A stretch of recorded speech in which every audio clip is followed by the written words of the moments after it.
What's up, everybody? Welcome to episode 4 of All Things Metal. We've made it. I'm your host, Noah Robinson.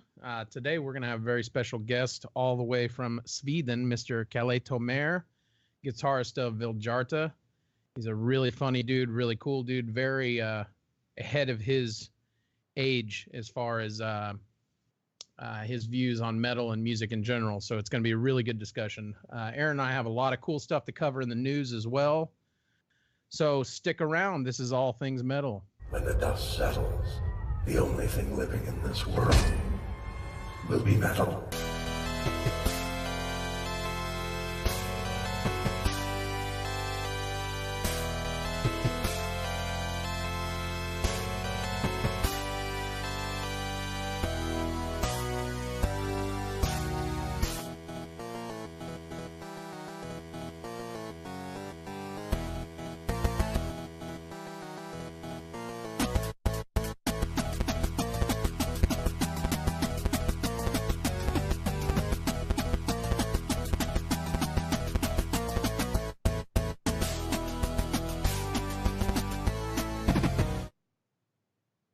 Welcome to episode 4. We have survived this long, and we are excited to be here. Aaron, how you doing, buddy? I'm doing well. How are you today, my good buddy? Well, I tried my hand at the whole not smoking thing, and I made it all the way through the workday. Didn't wake up having a cigarette, nothing. Made it all the way till I got home. little baby steps, my friend. You gotta get there. I am severely outnumbered at home. I have 3 girls. I know all about this. And like zero support system. I crumbled like a house of cards, man. I walked in and I was just like, oh, fuck it. Oh, wait till they're all teenagers. Yeah. I hear you look like this. Yeah, I was gonna say I hear they support you more, and are behind you more in life decisions as they hit. No, they just go, high school years. We don't have to listen to that guy. That's just the guy that grumbles. It's the guy that takes things away from us. Right? Hey, that's man, just the guy that cuts the grass. Yeah, no shit. Hey, I got something I wanted to touch base on. Yes. It being the last day of the month. And for obvious reasons, we didn't cover it the same day, but the same day that we talked about, which was, 2 episodes ago? I believe It was episode 2. We talked about Ronnie James Dio passing. That was the year anniversary. Another, I feel like, crucially impactful event that happened that same day, actually, was Chris Cornell passing. Yeah, I was not aware that it was the same day. I thought they were a day apart. So yeah, it happened on the 17th. He took his own life, but yeah. The coroner reports didn't officially release the time of, like, they established time of death, or you know what I mean, on the 18th. Right. So once they actually got everything worked out, but man, I can tell you, and we talked about it on a previous episode, that 4 of my top 5 biggest influences as a singer, as a vocalist, are now dead, and he was on that list. So I still had 2 to hold on to. He and Phil Anselmo, who's I think he's on borrowed time anyway. Yeah. But Chris going, man, you talk about. I mean, I haven't cried that hard as an adult. I can't remember when. Like, I'm talking funerals, I'm talking sad puppy dog movies. Nothing has hit me as an adult, as a grown man, as much as that did. That absolutely ripped my heart out, and the way that he went too. That was a big part of it. Well, I have a couple points on this. One, it leads more to the fact that we've got to stop treating mental issues with psychotropic drugs, in my opinion. That's one thing. And then another, it sucks that you have this arguably the most talented, well-rounded voice for rock, heavy rock music, metal, whatever, since Freddie Mercury, in my opinion. Oh, yeah. Maybe Mike Patton is also, who's also super talented, but you've got arguably Soundgarden's kind of after Faith No More, maybe the same time, depends on what your time frame is, but a ridiculously talented, gifted. Yes, but correct singer. me if I'm wrong. I think everyone in, let's say, my age bracket to your age bracket, that Yeah. 30s to 40s that was influenced with music, everyone was influenced by Chris Cornell. Not just without a sound, doubt. but Chris Cornell. He did all his solo stuff. And then Audio Slave after that, and it was all just incredible. But anyway, I wanted to touch on that, and we can if we can get some more calls coming in now, or we can wait until the end of the show and talk about it. I want to continue talking about that and just hear how his impact affected other people, because I know how it directly affected people that were influenced by him and people that learned from him and applied that into what they did, yourself being one, me also. But I want to hear from listeners too, that were just, not musicians, but just fans. Yeah, fans. Yeah, I'd like to hear fans' perspective. Too, but yeah, absolutely. I know, it's no secret. We've talked about it before that my wife is absolutely not a metalhead, but a massive Chris Cornell fan. Massive Chris Cornell fan.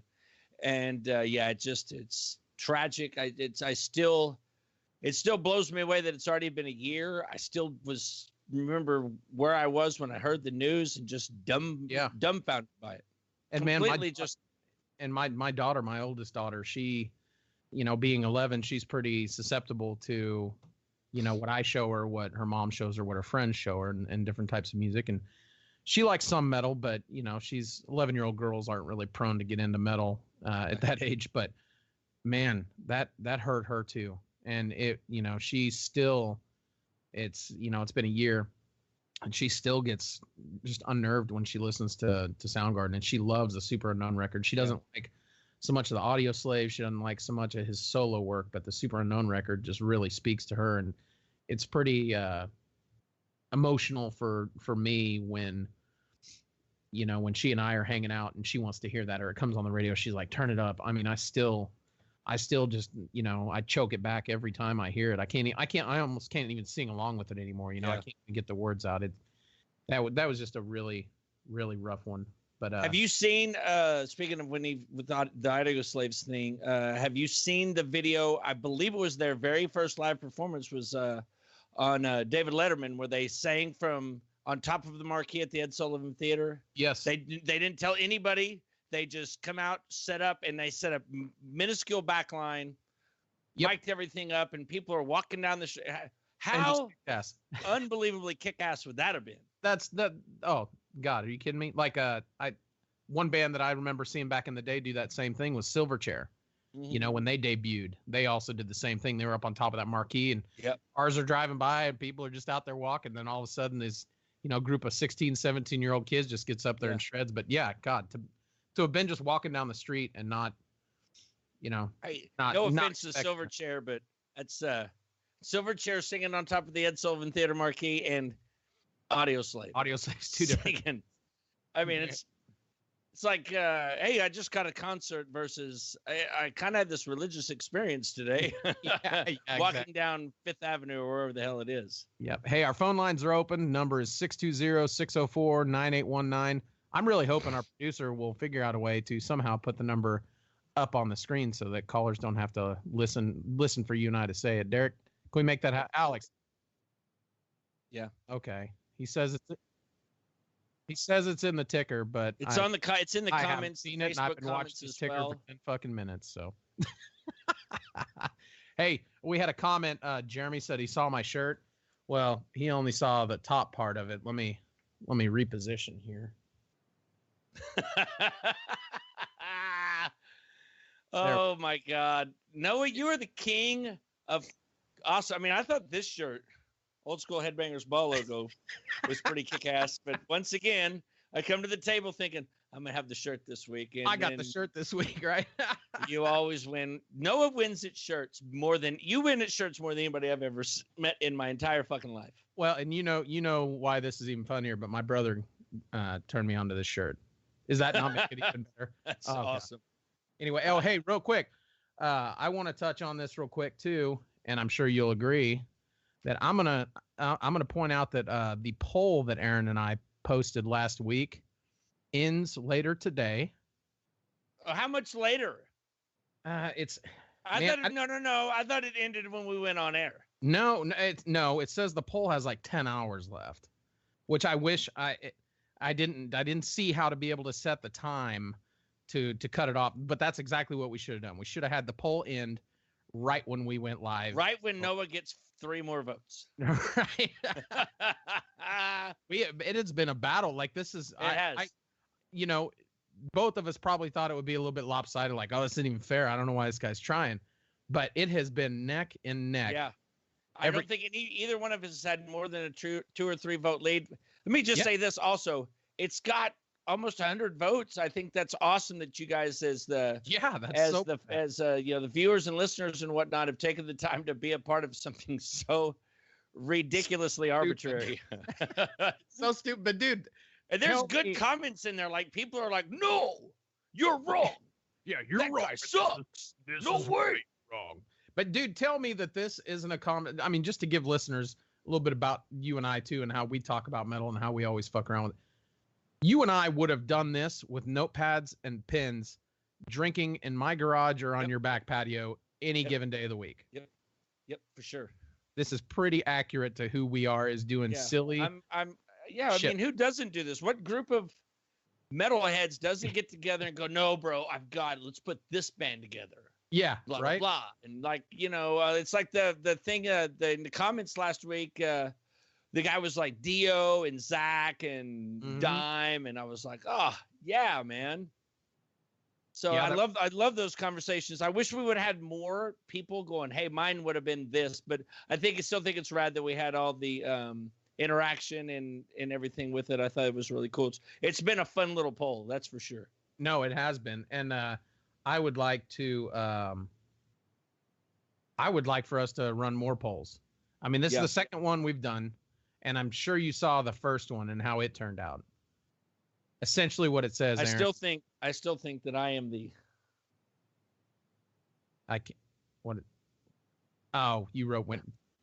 You had to write. Oh, you had to write that and then physically show it. It says. Look, and then there's a big. Big mushroom cloud. I'm a mushroom cloud laying motherfucker. No, but that's another thing for calls nightly. Any point you guys chime in, I would love to hear some more opinions on somebody's fantasy metal team or band. Let's talk Chris Cornell. You guys get involved tonight, 620-604-9819. You guys call in. I'm feeling kind of froggy. Let's have some fun tonight. Yeah, I want to have a bunch of callers. We've had our regulars. We've had Ryan's called in a couple times, Nick's called in a couple times, but I mean, we want to get some fresh people. I want somebody to call in here that does not know you or I personally, because I know that there's people listening that I haven't, I haven't met, and you haven't either. These are just Facebook friends, things like that are friends of friends of friends, and so on. But yeah, I would love to get some people on here that either you or I, neither one know. I understand that most people in this group that are listening probably know one or the other, but I think it'd be great to get some people on that aren't just like, "Hey, buddy, okay, well, see you later. I'll come over tomorrow and drink beer with you." Yeah. Hey, I'll bring you back that football I borrowed last week. Yeah, no kidding. Hey, you want to do the draft picks, buddy? I do. I'm ready to go. Aaron, start it off, brother. Let's hear what you got. My ATM draft pick for this episode 4, hailing from Denver, Colorado, 4-piece doom metal band called Chemist, Khemmis. Nice. These guys were formed in 2012. They're actually named after an ancient city in Egypt, which just leads to, I mean, you look at their artwork and their shirts and just their whole presentation.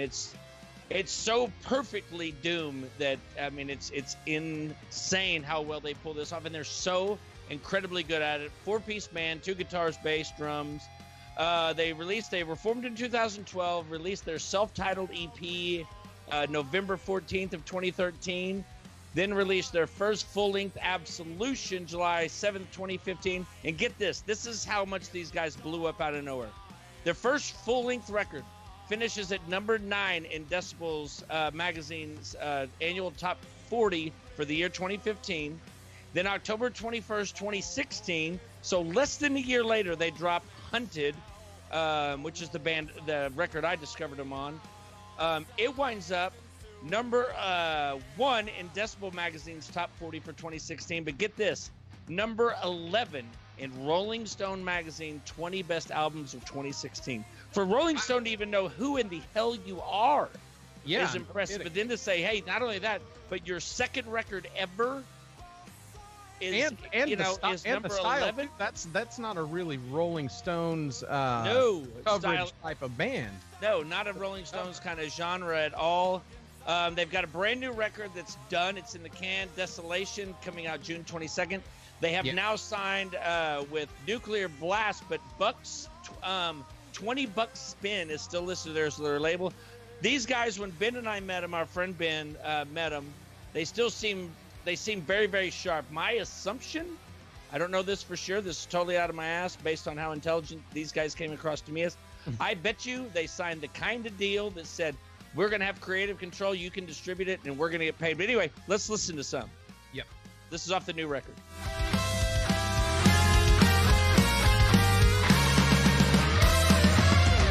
No fleeting glimpse, no hope remains. Dude, that is so big and doomy. I love that. No, they work those orange amps like nobody. I mean, like nobody's business. It's super old school. Some of their stuff reminds me of like a cleaner production of The Sword. Mm-hmm. You know, like I think they're following 100% agree with The Sword, but I mean, The Sword. Look at that imagery, bro. Look at that. How fucking badass is that? So cool.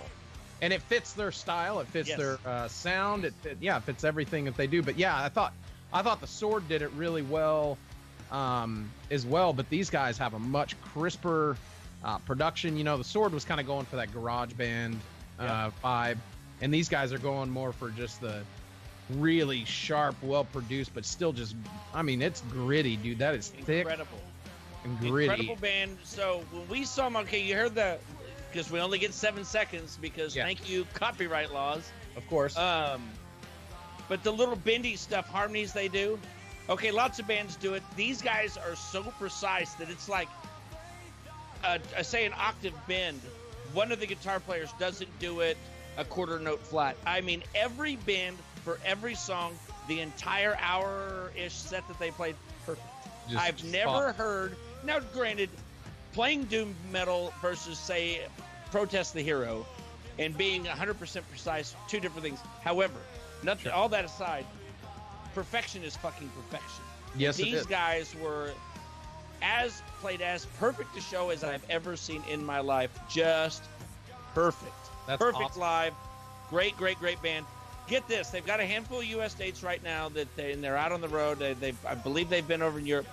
But no big deal, you know. Let's just we're gonna play Heavy Montreal on July 29th. Nice.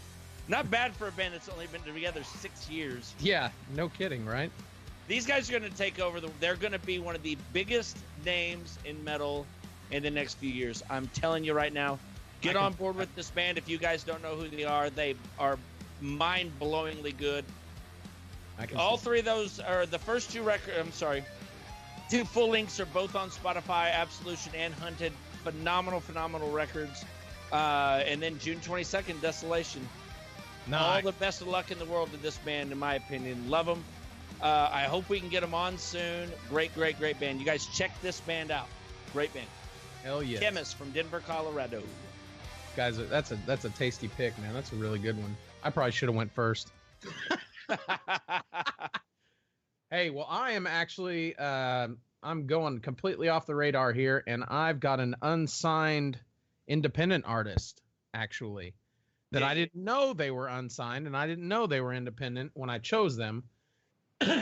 But after a little bit of research, turns out they are. This band is called Har-Kla.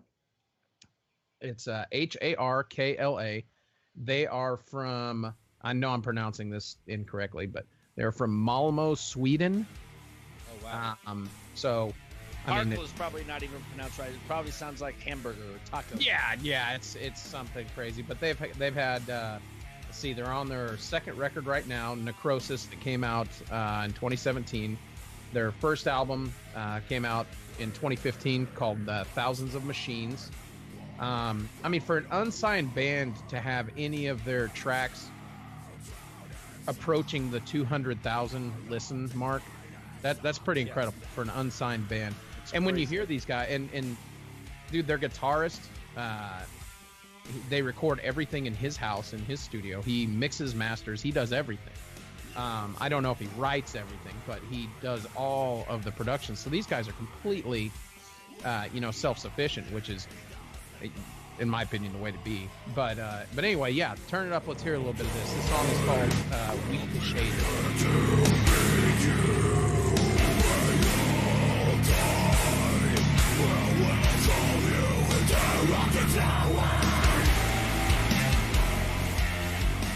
Man, I love those vocals coming over a little faster, double time almost over that slow guitar and beat. Yeah. It's a kind of a black tonguey kind of approach, but different. Gives it quite a bit of a different feel. Yeah, I agree. And man, that's just a little, it's so, I hate that we can only play 7 seconds. I'm gonna say it all the time. But dude, listen, this guy can, I mean, this dude does some like King Diamond shit on this record. He does. Oh god, yeah, everything, dude. He can do some Dio stuff.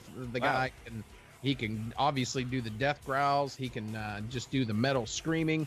His patterns are great. The music, music doesn't have a ton of variety in it. It's all pretty much your stock, your gent style. So if that's what you're into, this is for you.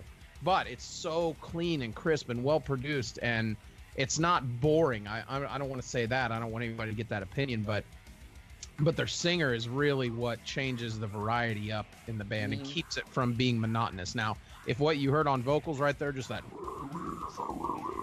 if that's all he did, then I wouldn't even be playing this right now. It would be boring for me. But no, it's really good. What were you gonna say? Sorry. No, I was just gonna say I really dig it. I've never listened to these guys before, and that 7 seconds was enough to grab me. I don't know. Back on the copyright thing. Yeah. I don't know. Just a thought on that. I just don't know if it's fair on the air. It just popped in my head, and I was like, I mean, I can spew it out there. Into your head. You kind of had to flick it away a little bit. What if I'm, I don't know. Yeah, no, say it. What? Do you say save it or save it, Derek? Say it. Say it. Okay, so we play the 7 seconds, then who's to say that I'm not just sitting here, oh, looky there, I'm just kind of no big deal. I'm only listening to this over the thing and put the speaker right there on top of the microphone, but I'm still talking about there's this song playing. Sure. I don't know. I don't know. We need to dig further into that. I wish we had people who knew the copyright process more. Where are we going wrong? Because radio stations play music all day long. Video shows, things like this happen all day long. We're not making money off of these songs. I think that's the key. We're not making money. We're just trying to push these bands. Yeah. I think if you got with every one of these bands to a man, they'd all go, yeah, dude, play it. And for that matter, I think their labels would too. Again, because we're not monetizing shit. We're not making anything. Right. So, yeah, I think there's a way to do it, and I've talked to a couple people. There's a way for us to be able to do it, but at the level that we're at right now, I can't afford the amount of paper and ink for my fucking printer at home to print out all the bullshit paperwork we would have to do. Agreed. B, from what I understand, once we got to that point and got it approved, we would basically have to sign over all our monetary rights. So if we ever got to the point where we had any kind of endorsements, sponsors, merchandise, anything like that, all of that profit would go to somebody else. Because Nick being our friend Nick comments, we are modifying and interjecting new content. How are we modifying though? That's what I don't understand. How are we modifying anything? We're just sharing it. That's my thing. Okay, for example, here's what got me thinking: the word share. If I'm on my Facebook and I'm piddling around and I see a advert for, say, Chemist, right, or some band, and I think, man, I'm gonna go watch that new video, and I go watch it, and it blows me away, and I hit share. How is that any different than what we're doing right now? You got me, girl. I ain't got enough book learning for all that knowings. Don't got it none. I just won't listen to metal and tell all my friends about the metal that I like. That's all. I may not be a smart man, but I know good goddamn metal when I see it, Jenny. Hey, I think we have our guest on. Do you think our guest is ready? Well, do we need to go to break first? Yeah, no, we're gonna take a break first, but I think I can smell a Northern European. I can. You know what? I can smell fucking like Viking and leather and mead.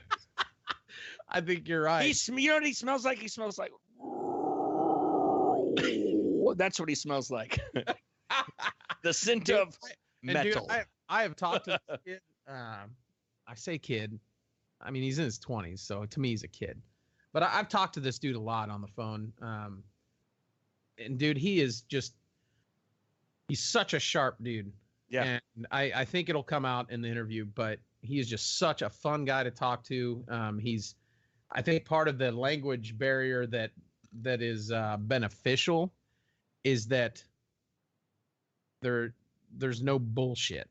You get exactly what the word is that they're searching. You know what I mean? So, I mean, when you're talking to him, yeah, it's going to be a lot of fun, I think. So let's go to a commercial real quick. When we come back, we are going to have Mr. Calle Thomer, guitarist of Vildhjarta and Humanity's Last Breath. This son of a bitch is awesome. We can't fucking wait. He's so cool. Hell yes. Another person that's going to be a household name in the world of metal in the next few years, if he's not already. I mean, he's going to be up there with the Mark Mortons and the Randy Bly and the Rob Flynn and these people. You're going to know this guy if you don't already. I think so. So stick around. He's going to be on. This is All Things Metal. Here's your french fries. You want ketchup on those? What do you think? I think you've got to catch me first.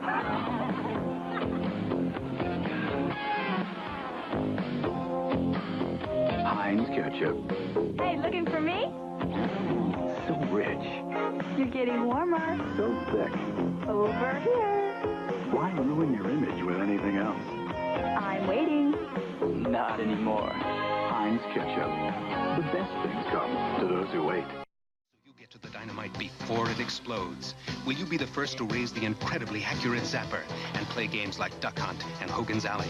The first to build a library of game packs like Kung Fu, golf, even games like Excitebike that you program yourself. Will you be the first to get all this in one package? The Nintendo Entertainment System. The first to move video action off the TV screen. Tonight, a CBS special presentation. All right, everybody, welcome back to All Things Metal. I'm your host, Noah. That dude over there is, what's your name, Aaron? Aaron, tell me your name, Aaron. My name? Yes. No. Hey, I'm Aaron. How's it going, everybody?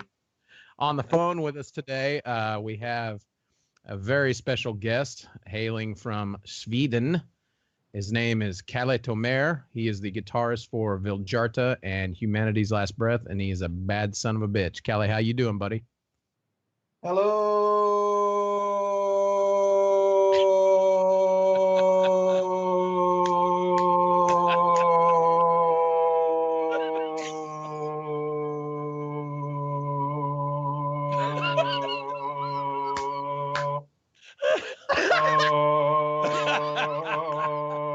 Hello. Hey. What That an makes extra intro. airtime for you. Holy shit, that lung capacity. I don't think Aaron and I, either one, could do that for that long. No, you just put us both out of jobs. Yeah, you did, man. So how you been, man? We haven't talked in a while. How's things going? Like shit. Nah. I'm fine, all good. I'm just very, very tired. I was working in the sun all day, and it was like scorching hot. So yeah, I'm fucked basically. Yeah, but you're still pretty young, aren't you? How old are you? If 28. you don't mind. 28. Yeah. See, you still got some years. Aaron's about to die over there on his end because he ate too much steak last night. If that tells you anything about age. Yeah. Isn't that crazy? I used to be king of the meatheads, man, and he was too competitive American last night. He ate too much beef, and now he thinks he's dying. Sorry, that was my alarm for the interview. Oh, no.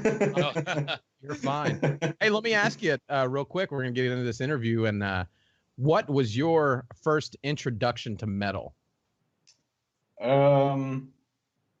Good question. Like, I always enjoyed rock and roll and punk and stuff when I was a kid, but I would say maybe when I was like 9 or 10, I started listening to Korn and like System of a Down and, you know, bands like that, because they were kind of mainstream, so you can hear them on the radio and stuff. Sure.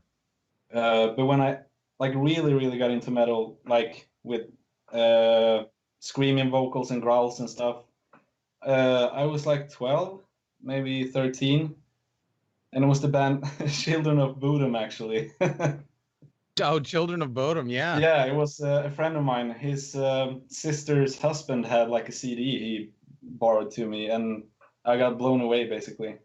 Yeah, no, and that's not a bad one to start out with. I had to work my way up to that. Jesus. It was like Children of Bodom and Dimmu Borgir.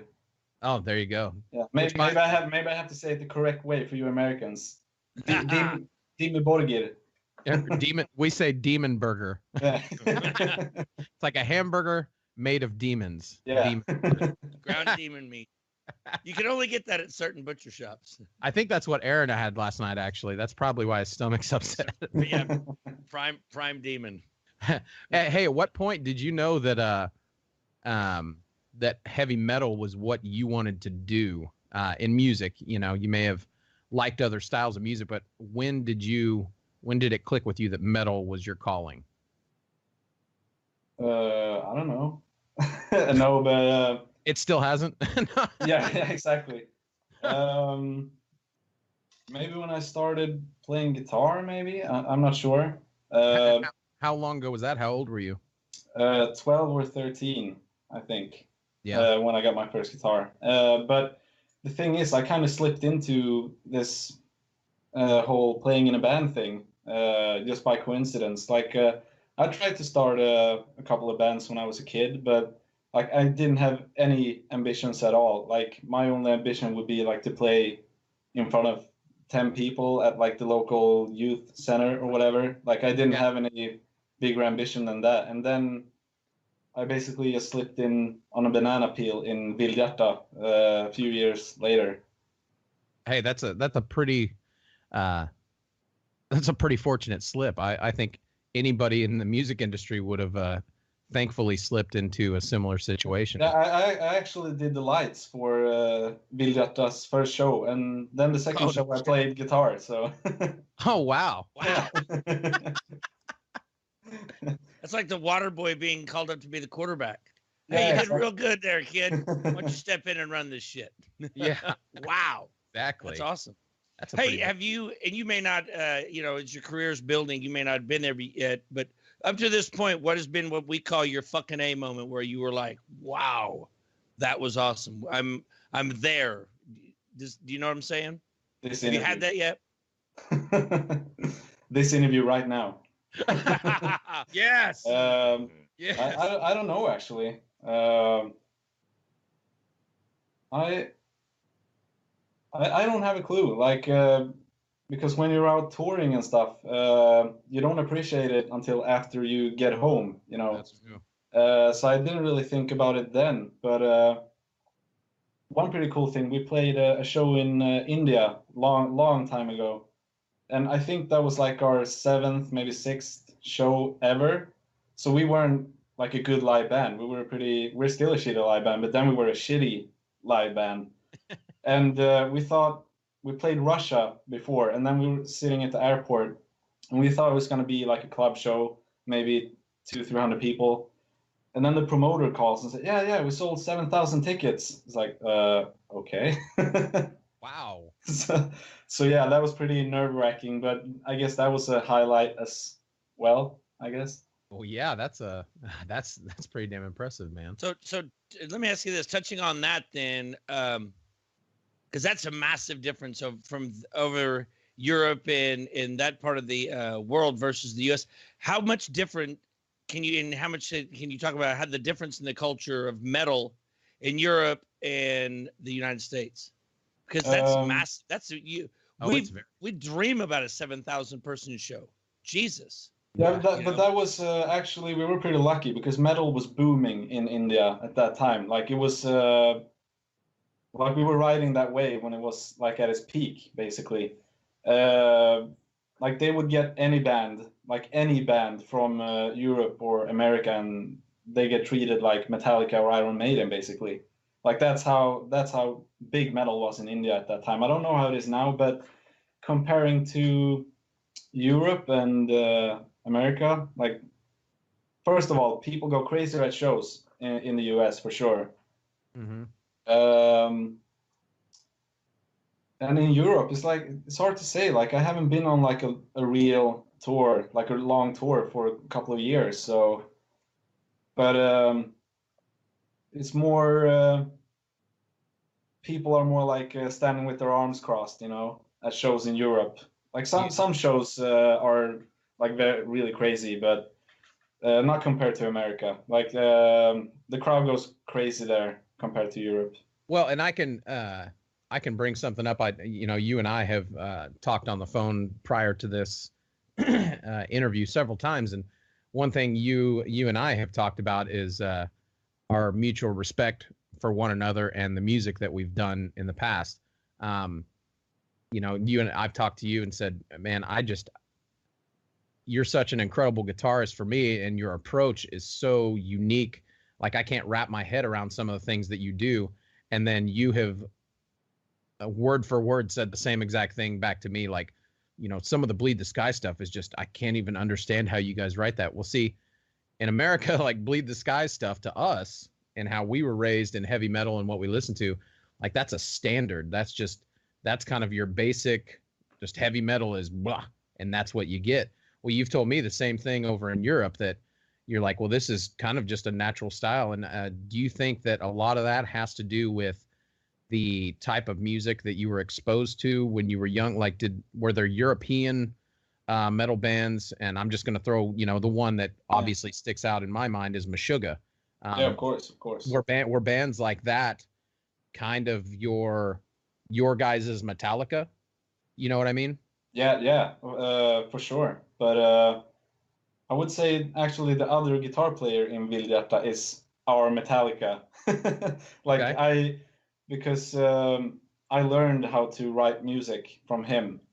Oh, okay. Basically. So in one way, he has been one of my biggest influences, because he taught me all his tricks and yada yada yada, all that. So what you're saying is we need to get him on the phone and hang up with you, right? Yeah, but good luck with that. No, I'm just messing with you. What do you got? Yeah, but sure, Meshuggah is like we wouldn't exist without Meshuggah. Yeah. I wouldn't exist without Meshuggah. I wouldn't have been born without Meshuggah. I don't know. How much of an influence is our American bands, the Panteras, the Metallicas, that age of thrash and stuff? How much is that an influence on what you do, or is it at all? Not really for me, but for Daniel, my band buddy. I know Metallica has been a huge influence. Like he loves Metallica. I'm not that really into Metallica that much, but I love Saint Anger. That's one of the best metal records of all time. I think I worship that record, basically. I love that. But for the rest, like I just like the standout songs, Like I haven't listened to a whole Metallica album other than Saint Anger. And Pantera, never been a fan of Pantera, actually. You'll probably hang up now, but in my ears, I think they're boring. They don't speak to me.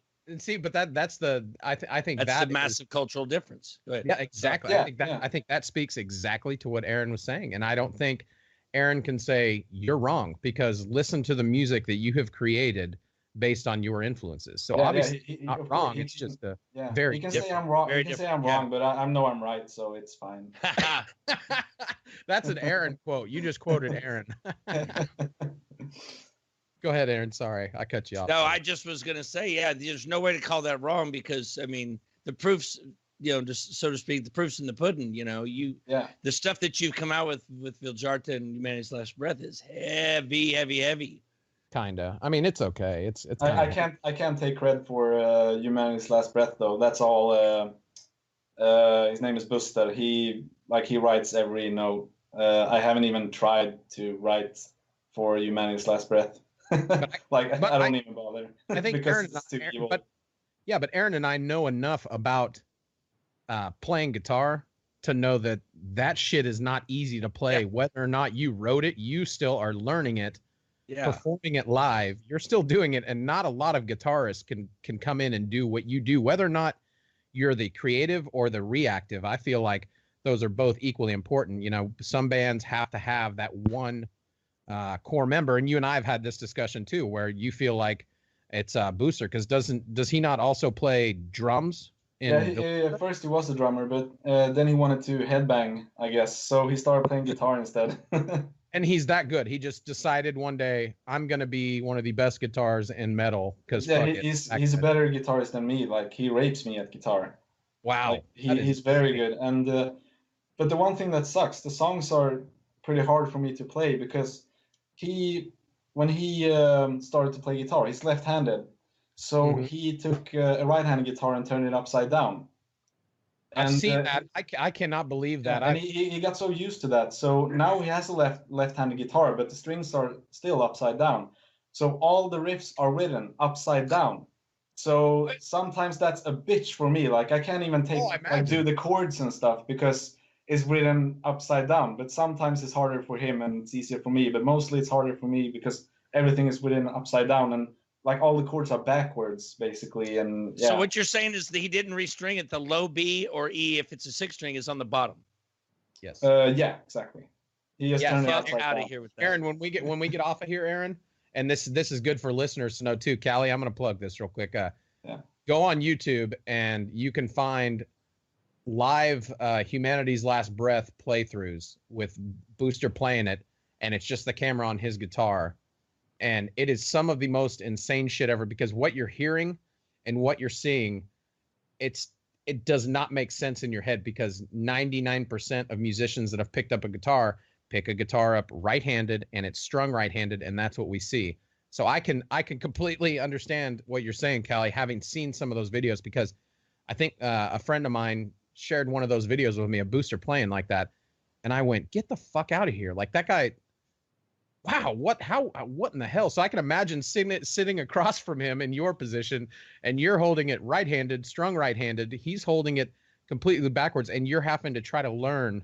Luckily, he sends me tabs though.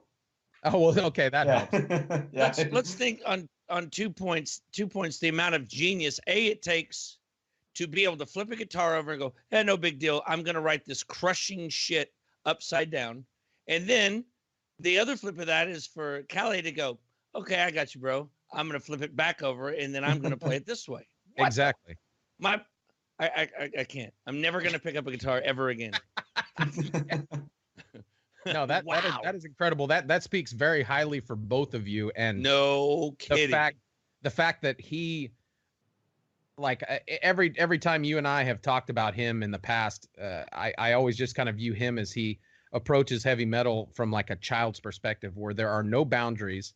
There is nothing that is normal that you have to do. He just hears it, and he hears what he wants to do, and he just makes it happen. Whether the guitar is strung backwards, upside down, left-handed, right-handed, pitch black, doesn't matter. That guy will make what he wants to make and just doesn't give a shit. And I think that's just incredible. But again, you being able to approach something that he's done, like Aaron's saying, and be able to transpose it to what you do and make it work for you, that's every bit as commendable. That's pretty incredible, man. Yeah, I remember in the start, like, I tried to learn the songs by ear, and I thought I not the full songs, but like some parts and stuff, and then I thought, oh, this is not too bad, like, this is not too hard. So then it was like, no, this is all wrong, and then I saw the tabs and like, oh, okay. Your ears were playing tricks on you. Yeah. Hey, if there's one thing about being in the industry, and being not just in the heavy metal music industry, but in the music industry in general, if there's one thing that you could bitch about that you just do not like about the industry, what would it be? The lack of cocaine. Nah, I'm not. I'm not sure. Nothing really. Like the one thing I can bitch about is when people in the industry bitch about the industry. That pushes my buttons, actually. That's pretty fair. Yeah, because no one forced you to try to make a living on making music, you know? Mm-hmm. Like, you can bitch about it, or you can try harder, or you can get another job. You know what I mean? Yeah. Like I think... Go ahead. Yeah, like when people complain that their music is not selling, it's like, come on, then you obviously have to... Sure, it sounds harsh, but then you obviously have to work harder or try something different until it works, or maybe not do music at all, or just do it halftime or whatever, you know? Mm-hmm. Because everyone knows it's like one of the shittiest markets ever, you know? Yeah. Then why start bitch about it when it doesn't go your way? Yeah. Like it's mind-boggling to me, basically. That's very true. And one thing I've always said too is you know, when people have talked to me, and I think you've even talked to me, you know, why Bleed the Sky broke up and this and that, and I said, well, there just wasn't any money in it, but I've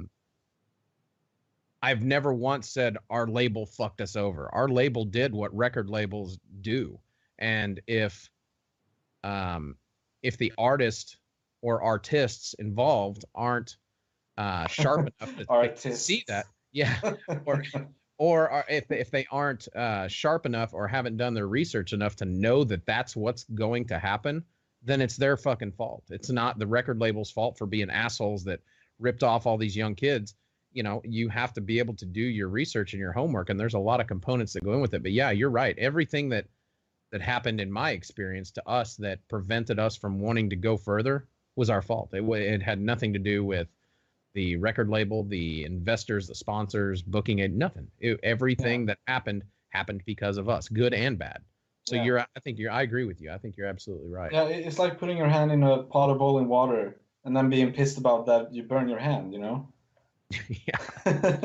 And it kind of goes back to the point we talked about last week, Noah, or a couple weeks ago, Noah, where we said, you know, the freeing thing about the status of the industry right now and everybody being DIY for the most part, or having more creative control and not worrying about record sales, is it gets back to making music for the sake of the music instead of a producer going, where's my single? Where's my single? Where's my single? Yeah, yeah. Yeah, exactly. Like, there's no stress putting out music, basically, because records doesn't sell anymore. Yeah, and that's what Aaron and I have talked about, and that's what, you know, Aaron, that's his approach with his music going forward, and that's my approach and the rest of my band's approach going forward. We're not writing new Bleed the Sky material to try to sell 1 million copies. That's just unrealistic. That's not what you told me. But you've heard it. That's $1 million song, buddy. What do you got, Aaron? Oh, I mean, you got to that. So you currently have Vildhjarta, and I know I'm saying it wrong, and Humanity's Last Breath. Do you have any other projects that you're involved in that you want to talk about or can talk about? Yeah, I have one or two projects. I have one called Stortner, and your co-host was gonna sing on it, but he's a lazy fucker now. He's kidding. You're absolutely... No, but it's hard when you're not in a band and trying to work together, especially when he's on the other side of the ocean. You know, it's just hard to get the motivation and the workflow, and you have kids. You were renovating your house and stuff, so I was like, I'm sorry, but I have to try with someone else because I just want to get this shit done, you know. But I still haven't, so. So what you're saying is there's still a chance. Yeah, maybe. And I can tell you, Aaron, Aaron has heard a couple of those tracks that you and I have passed back and forth, Calle, and man, this shit is absolutely. I am more excited as a fan listening to this when it's completed and released than I am at even the opportunity to do it. I would love for the opportunity to do it and the time allowed to do it, but I think I'm more excited to just hear it and be able to listen to it completed. You know, it is incredible stuff. Yeah. Thank you. Thanks a lot. my when I first heard it, my course as a vocalist also, my thought process went to, it's so good, and it was like, how would I approach this? Fuck. Yeah. Good luck, Noah. Yeah. Try not to shit on it. Yeah, Aaron and I talked about it for a while too, and we were both like, I mean, what do you do over that will make it better? Like, how, you know, as a vocalist, what layer can you add that will make it better? Because everything he and I thought of, or he and I talked about, we were like, oh, no, that's gonna make it worse. You know, it's not good enough. What if I tried? No, bro. No. Hey, let me ask you, Calle. You've been on all spectrums of music, from like you mentioned earlier, for earlier Vildhjarta days, you ran lights.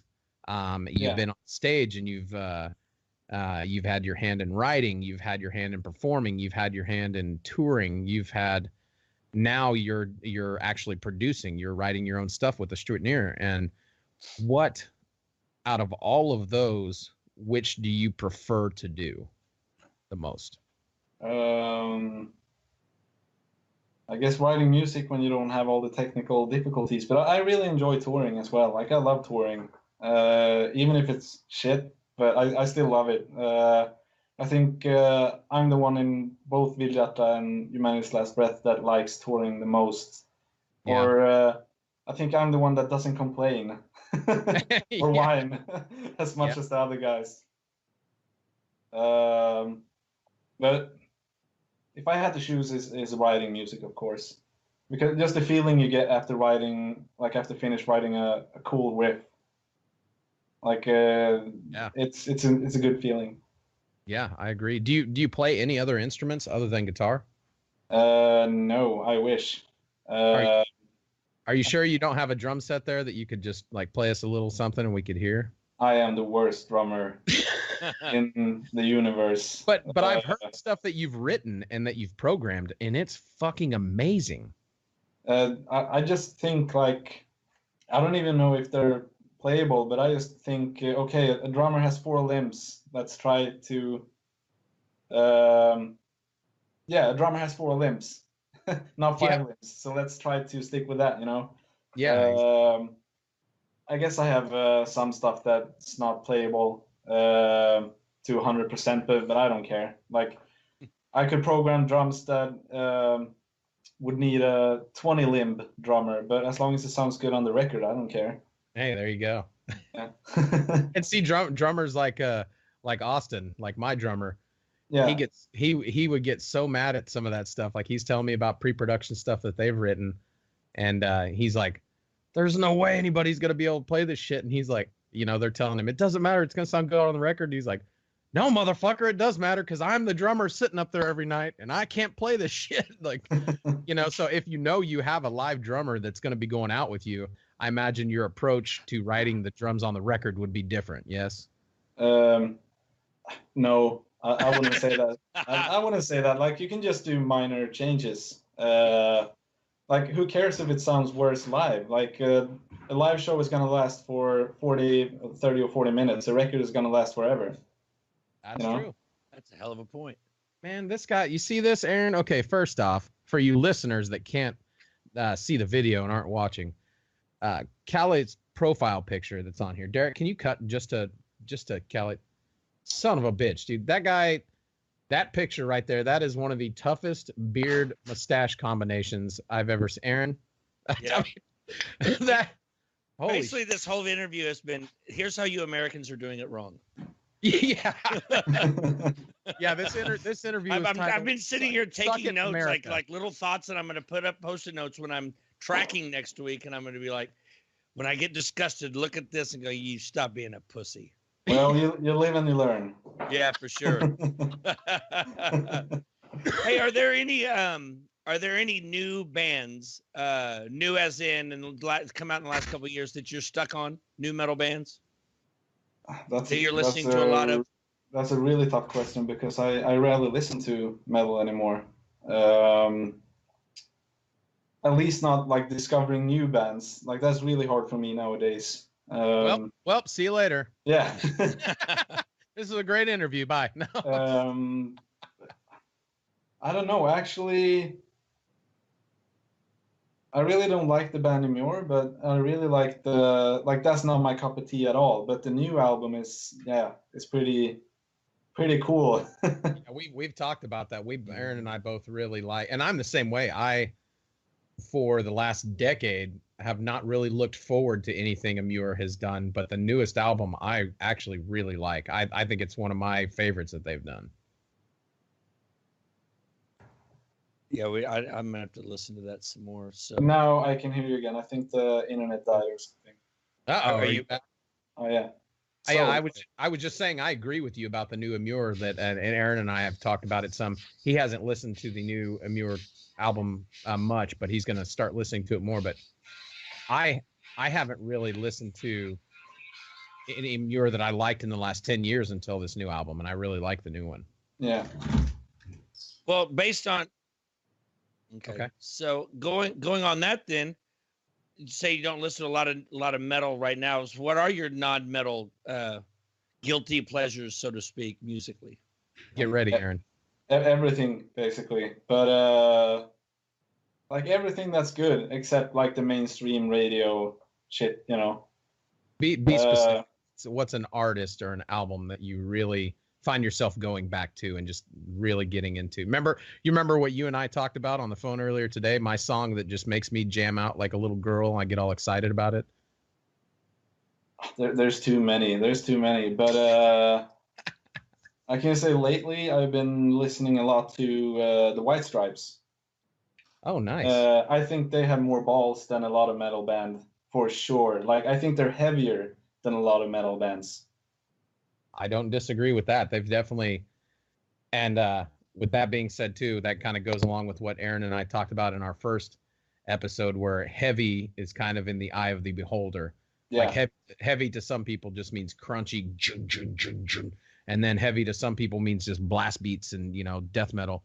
And then heavy to other people, like Aaron and I both agree that the album Alice in Chains, Jar of Flies, which is an acoustic album, is one of the heaviest records ever written because it's so emotional and dark, you know. So I agree with you in that aspect that bands like the Black Keys definitely have a heavy aspect to them because it's just kind of aggressive and dirty. The Black Keys? No, not Black Keys. White Stripes. White Stripes. I said Black Keys, didn't I? White Stripes. I said the Black Keys, didn't I?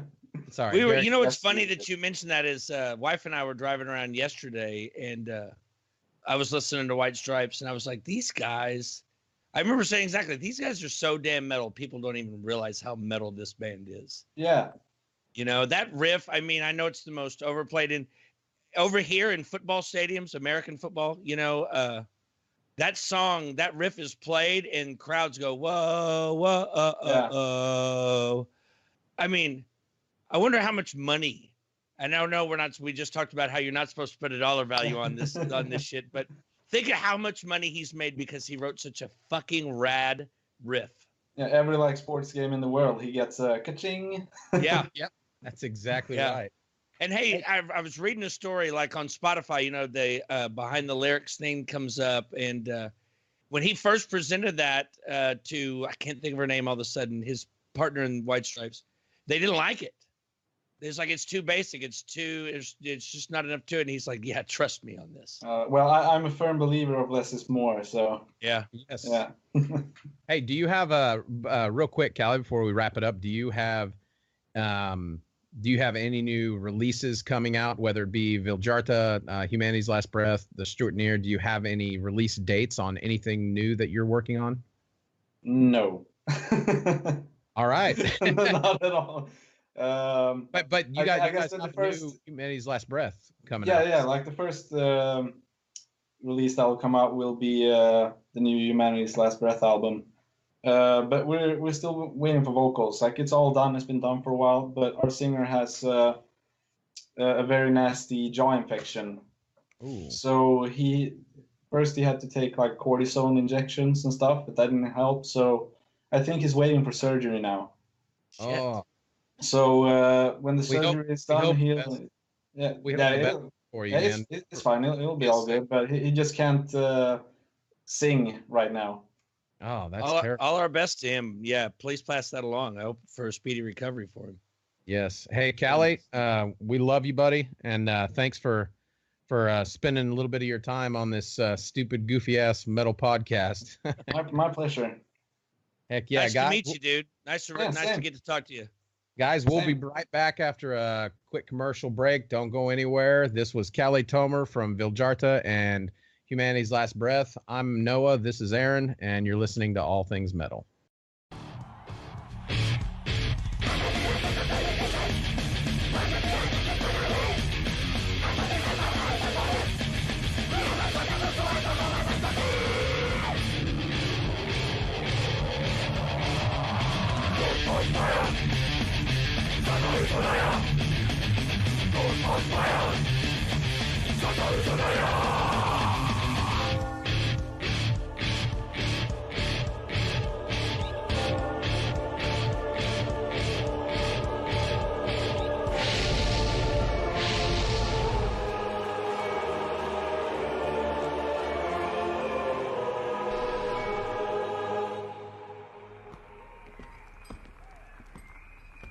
Oh man, that is hot.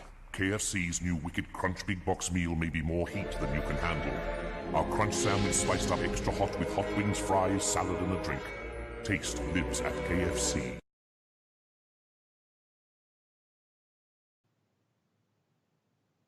What's up, everybody? We're back. Woo woo! How about that guy? Good Lord.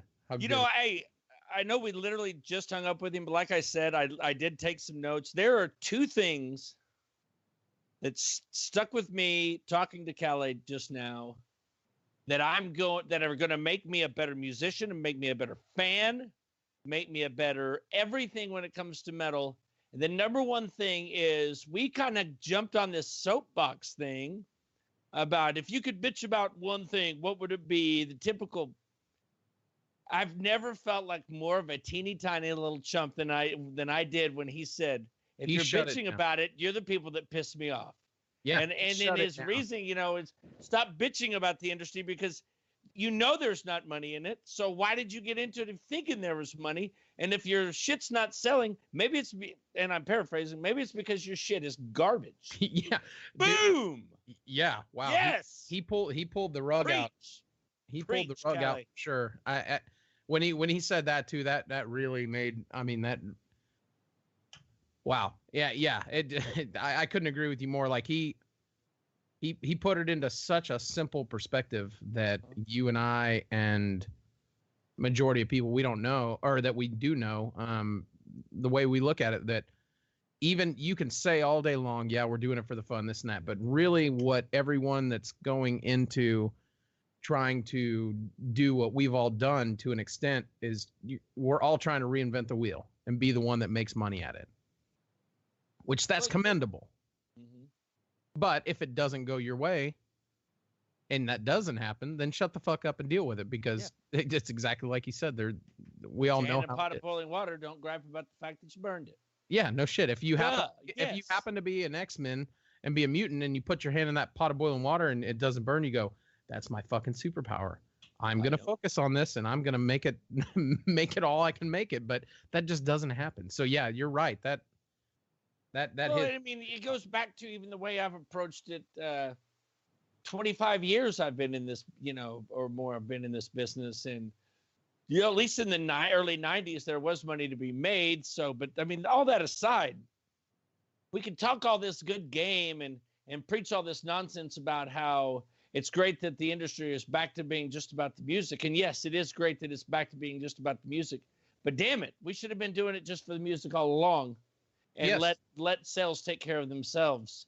And that's easy to say when you got a mortgage and blah, blah, blah. But literally, at the end of the day, Why did you pick up a guitar in the first place? Why did you start singing in the first place? All this is because you heard this music and I want to be a part of this. Yes. Not because here's a business opportunity. No. I feel like we're begging, but we absolutely need callers coming on. We will literally scrap, and I'm telling you this, and I think you agree, Aaron. I think I speak for both of us. We will scrap everything else Aaron and I have on the table for tonight's show just to get callers in. Let's get callers in. 620-604-9819.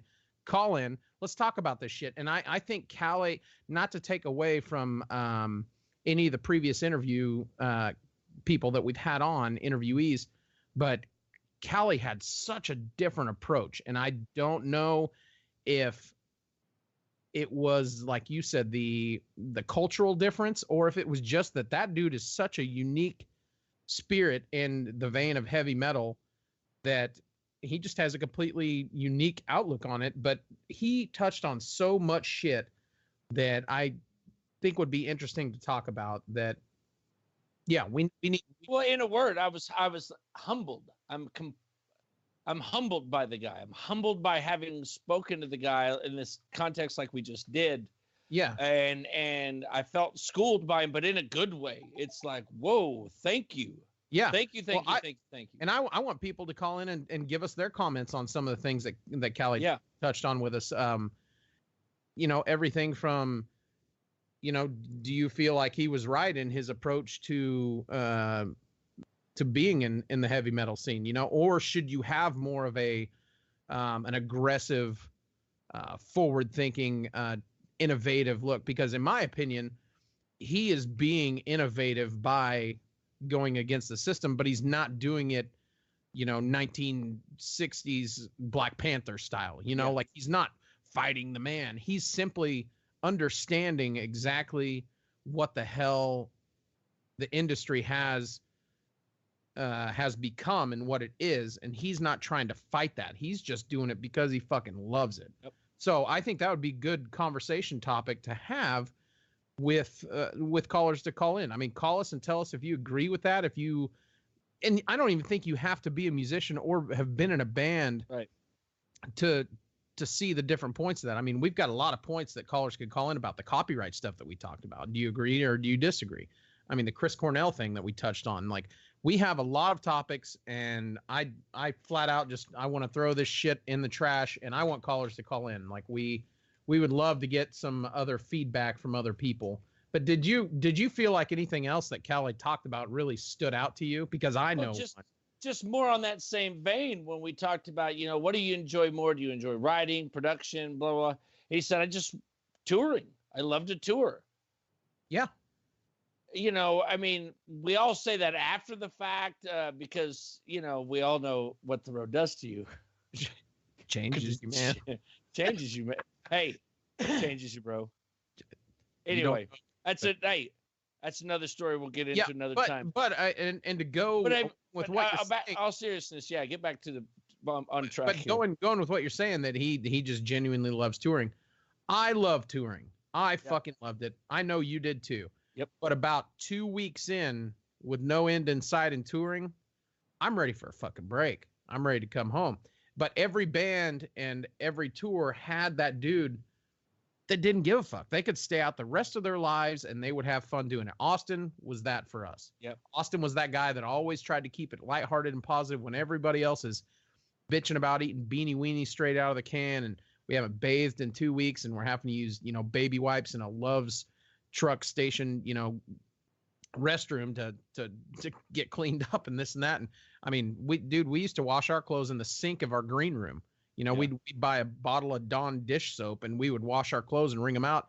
And if we toured in the summer, it was hot enough that you'd walk out behind the venue and you'd see all our t-shirts and underwear and stuff like hanging all over the doors of the open trailer, just drying off, but it's hard not to bitch when you're in those extreme situations, because that legitimately tests your every last nerve. When you have no sleep, you're constantly hungover, you don't have your loved ones or your family around you that you can, just kind of cut.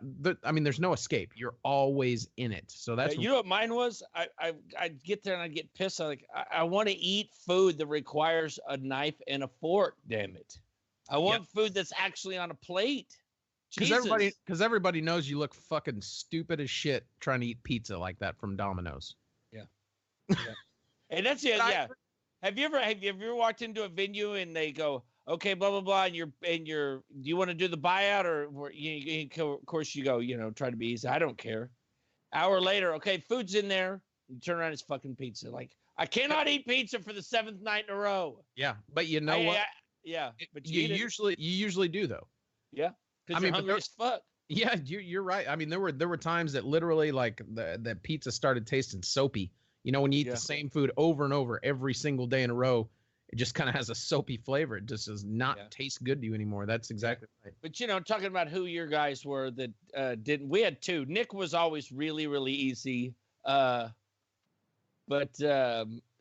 Timmy Braun. When Timmy Braun played drums in Horse Called War, he was real chill. Well, he's like that all the time. But again, he's so mellow. But it takes that personality. Yeah. It's not for everyone. It really isn't. Do we have a caller on the line? Who do we have calling in? This is Nick. Hey, buddy. Hello, Mr. Brower. How's it going, guys? How are you tonight? Hey, tell us about you had some points. Well, I'll tell you what. Call in for what you called in about. Don't let me direct your conversation. No, I was literally calling in for number 1, why neither of you picked Brooke Reeves from Impending Doom as your lead vocalist. Strike one. Right Okay. there. Okay. Change the record. Move on. Sore subject. That's like wait a minute. That's like saying Phil is a mistake. It's like saying Tom Brady or Joe Montana is a mistake if you've got to pick an all-time fantasy football team. But that's another conversation. I don't know. Go ahead. I don't deflate my balls, so I don't know. Hearsay. Total hearsay. Kidding. Go ahead, Nick. Okay. Calle's interview. Holy shit! What a very insightful guy. Right? Absolutely. And for 27. Yeah, he's fucking 27 years old. What's he gonna do when he's 45 or 50 or 60? Imagine how ridiculously wise his grandchildren are gonna be. He's gonna be the old sage up on the mountain with a beard down to his knees, like Yeah, that's gonna be Calle Thomer when he's in his 60s.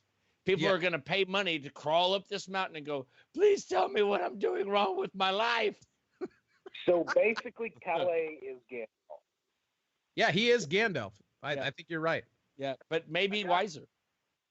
Like it's really difficult to interrupt a dude like that on the phone. Yeah, just you want to hear everything he says. You just want to listen. You're right.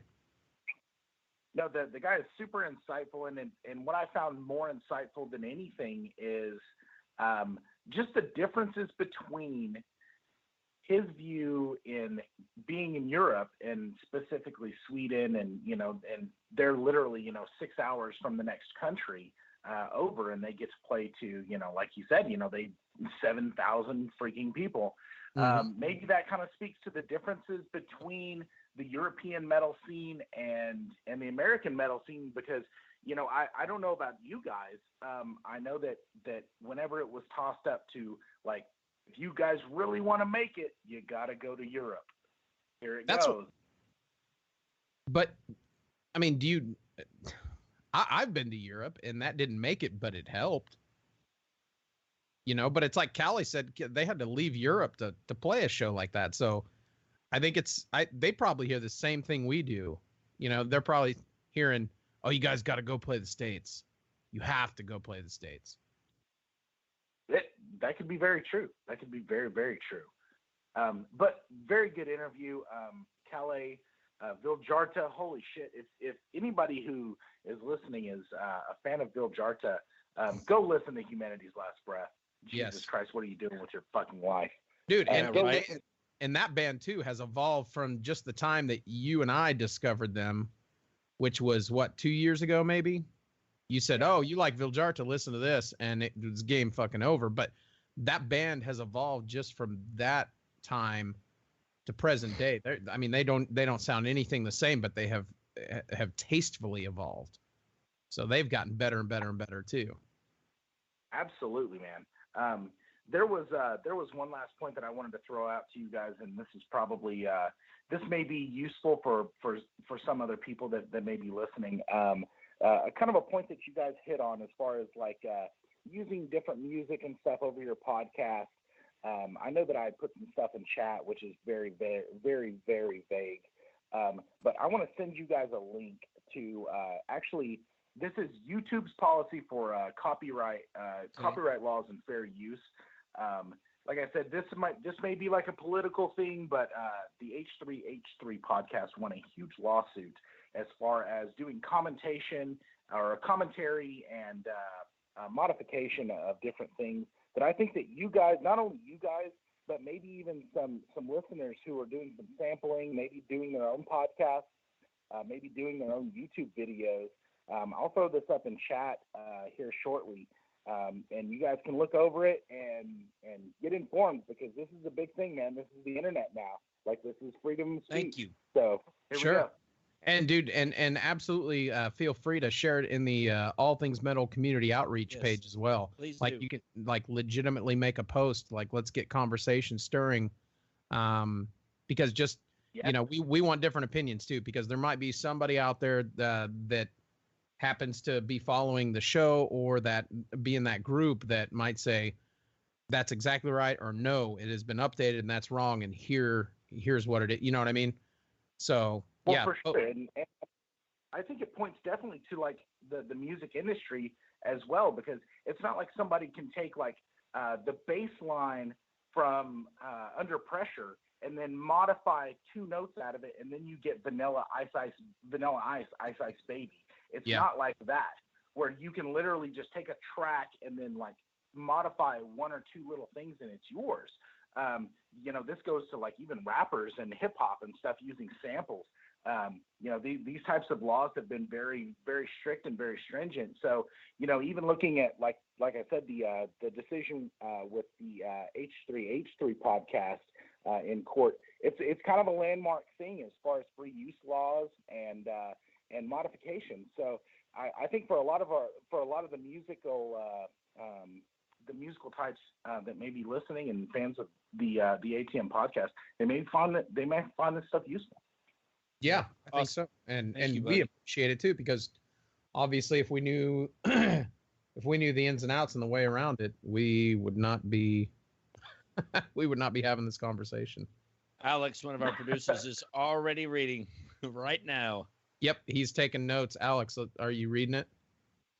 Attaboy. Thank Alex, you, sir. I got your back. Derek, I got your back. I got you guys.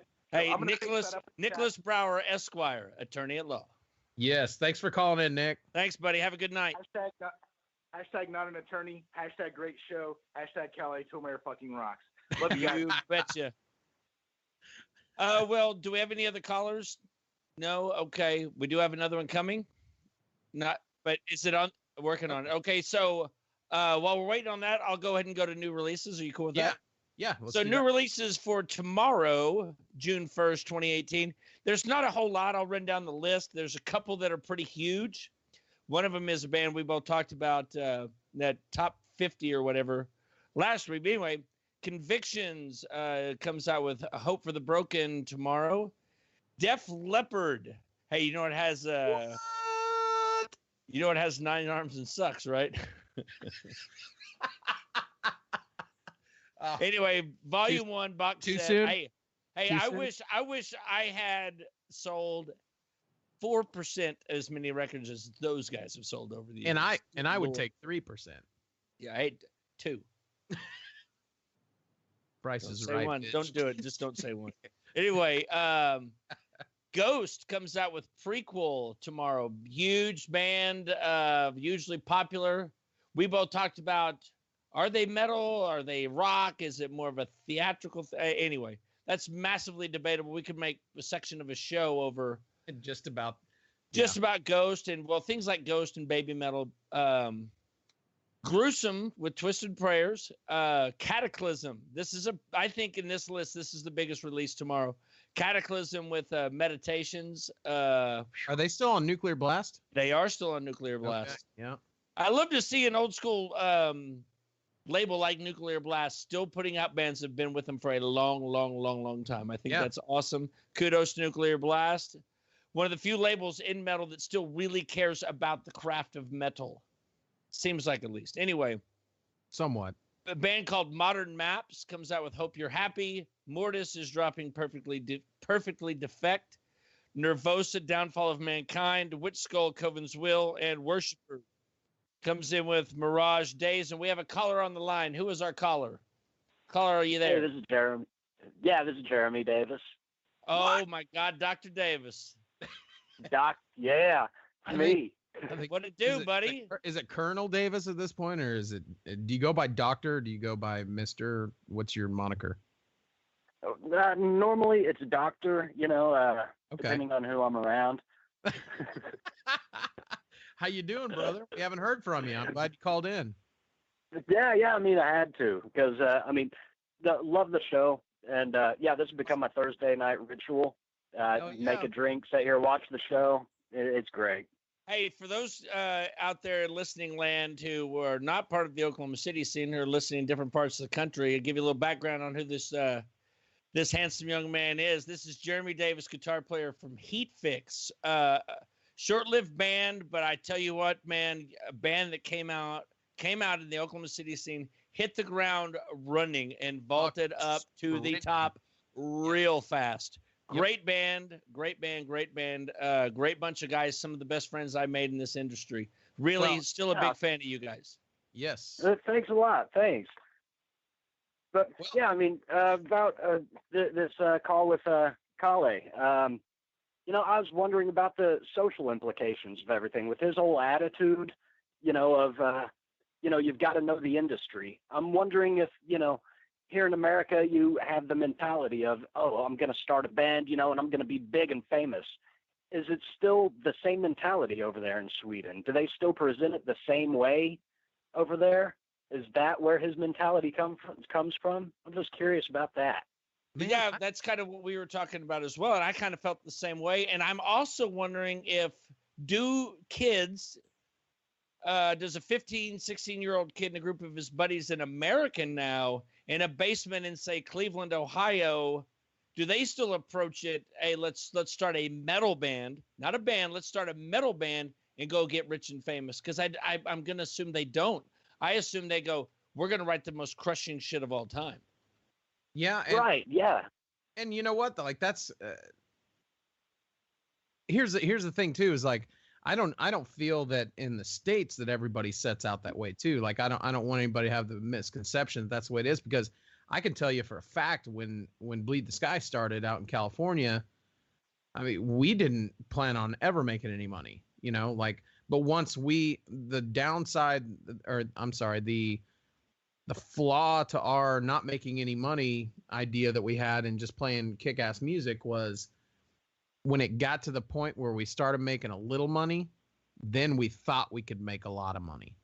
When with the first, you know what I mean? So I think we went into it the same way with the same mindset that Calle was talking about, which is, just that innocent, we just want to go in and just write a bunch of kick-ass music, a bunch of heavy shit.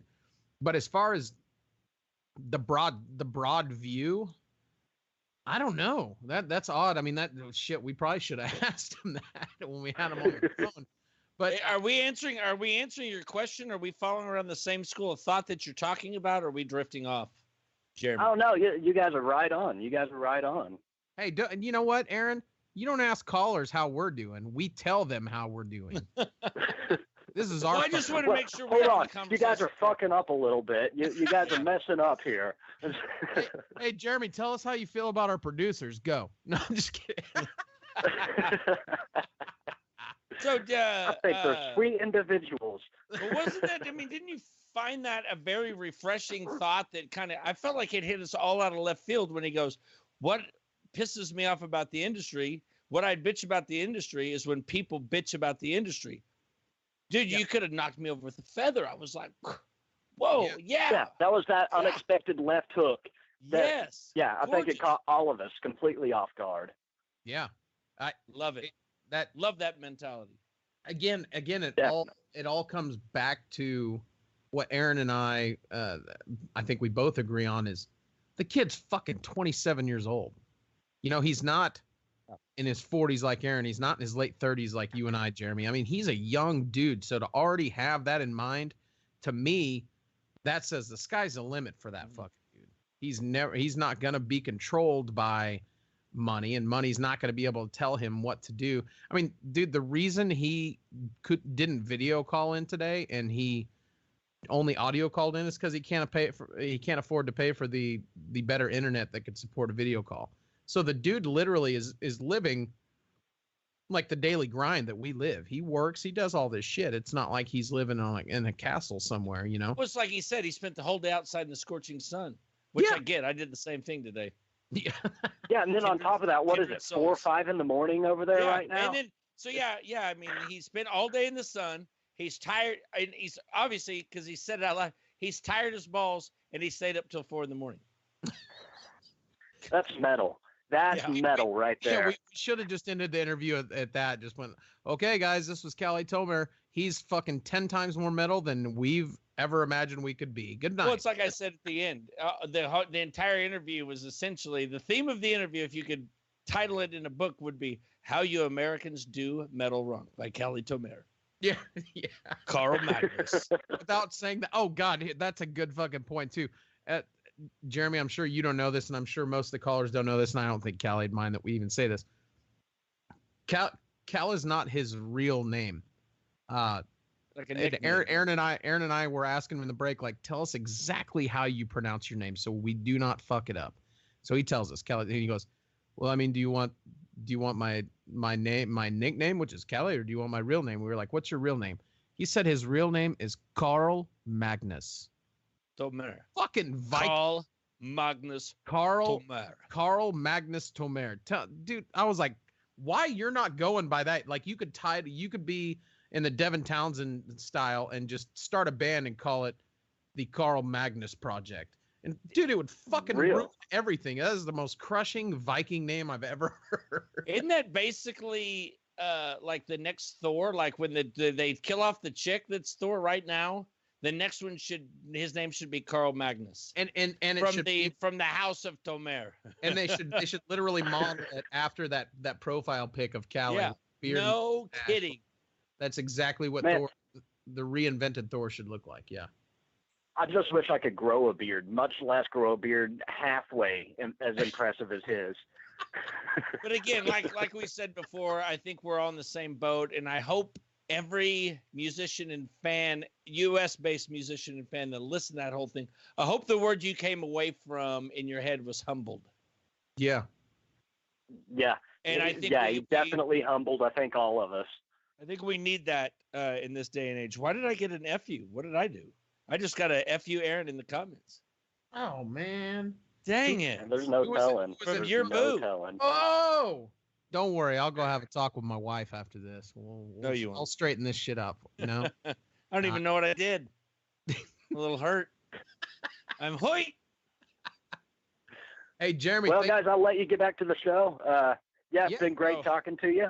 Hey, I'll keep watching as long as you keep doing it. Yeah, and please call back in the future, man. We'd love to hear more from you. Hey, will do. Yeah, thanks, brother. Hey, good luck, Doc. Thanks for calling in. Hey, Kristen, I didn't kill him. The comic books did it, and it didn't kill him. They just changed. But they're not going to get to that in the movies. This is way down. That's a whole other topic. Oh, that's what she was saying. F you about. Yeah, dude, I should have, man, Aaron. And no, it's I'm talking about comic books. I'll send you the list. There are a few of her on her what we call the OK list. Got off the rails. Where there's a few on the list, and we all have one that it is completely okayed by your significant other that if you ever met them in person and they said, you, me, let's go.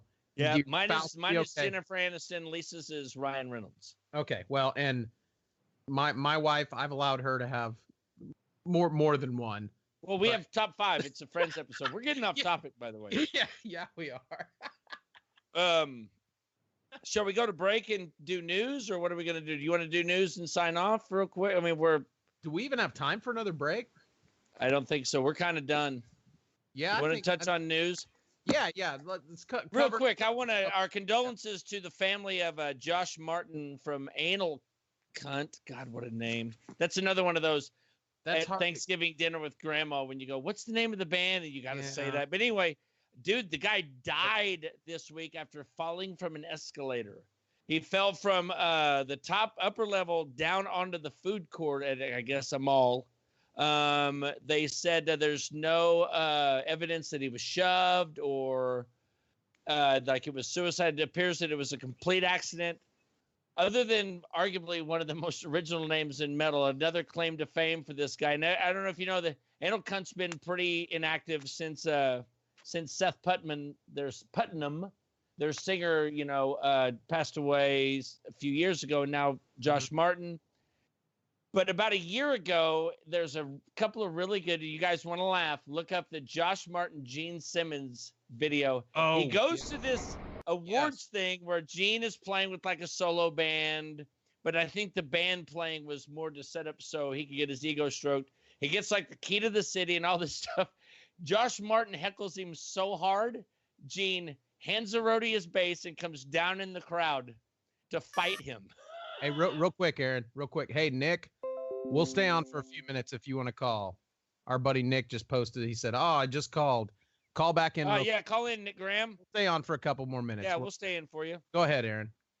But there's that. So our condolences to him. I'm going to just briefly run through news until the call comes through. Is that cool? Yeah, of course. This is pretty cool. A statue of Led Zeppelin's John Bonham has been unveiled in his hometown of Riddick, England on what would have been his 70th birthday. Damn. That's pretty rad. I'd really be interested to see how his style would have developed had he not died so young, so prematurely. The drums in Kashmir are arguably some of the heaviest drums still to this day. Oh, dude. If you listen to that, I think some buddies of mine counted it up one time. There's only like 10 crash cymbal hits in the entire song. The whole song goes. But damn, they are crashing. Go, go, go. It's just heavy, heavy. Okay, so touching on a band that Calle spoke about, Children of Bodom are putting the finishing touches on their 10th album. Follow-up to 2015's I Worship Chaos is once again being recorded at the band's own Danger Johnny Studios in Helsinki. It's basically done. Alexi Leo says, about the recording process, we're doing really well. It's been super fast. I'm hoping everything goes smoothly from here on. We do what we always do. However, this is what made me bring this up, and it worries me. I don't like when bands say this. Quote, regarding the musical direction of the new Children of Bodom material, Leo said, it's actually a lot more straightforward as far as song structures go. I Worship Chaos was also pretty straightforward, but this one's got a much more rock and roll vibe to it. Nice. Okay. I don't want to know that a technical thrashy band is going rock and roll. What does that mean? You know what that means? Yeah. We're trying to sell records, in my opinion. But it might still. I'm going to give it a listen. I'm going to give it a chance. Okay. I'm not going to. Great band. Yeah, I'm Great not going to not listen to Children of Bodom based on what anybody says about them or even what they say about it. I'm going to go into it with open ears. Right. Sure. Met them once. We played with them at the Diamond Ballroom here one time, and I guess I didn't think about the European difference versus a good old Okie guy from Oklahoma. And I come off stage, and they were on after us, and he just kind of walks by, and he's like, hey, good show. And I went, thanks, man. I do the this five and pulled him in for the big hug, and he couldn't have got away from me faster. He was so freaked out by the hug.